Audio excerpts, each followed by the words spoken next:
The tale of Okoro the selfish husband. Once upon a time in the bustling town of Umuaga, there lived a man named Okoro. He was known for his charming looks and sweet tongue, but deep within, he harbored a selfish and deceitful heart. Okoro had a loving wife, Adis, and 3 beautiful children, Chibuza, Nkem, and Ifeoma. Adis was the pillar of the home, working tirelessly to ensure her family was well cared for despite their modest means. Okoro, however, was never satisfied. Though Adis gave him her all, he yearned for the fleeting attention of younger women. He began sneaking around, showering gifts on side girls in the town. One of these women, Amara, was especially cunning and manipulative. She convinced Okoro that her children were his responsibility, even though the whole town whispered otherwise. Blinded by his infatuation, Okoro abandoned his family. One night, he packed his belongings and left without a word, moving in with Amara. Adis and the children woke up to an empty bed and a hollow home.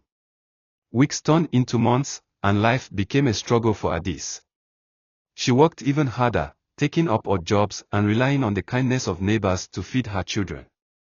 Despite the hardships, she remained prayerful, asking God to guide her through the storm. Her children, though young, stood by her, doing small chores to help.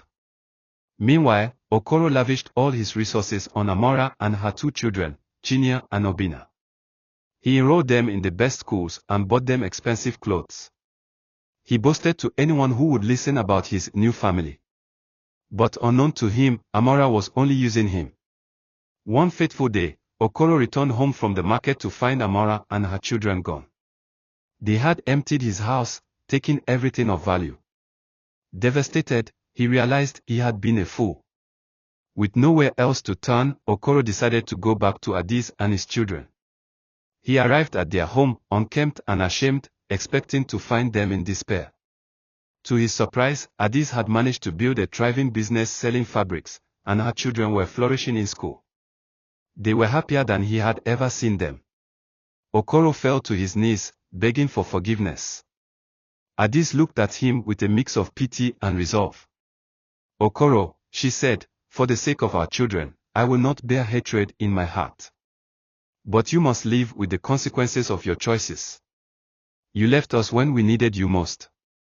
Now, we have learned to live without you." The villagers, who had once mocked Adis, praised her strength and resilience.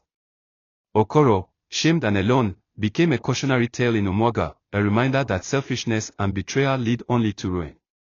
From that day forward, Adis and her children continued to thrive, blessed by the hard work and prayers of a mother who never gave up.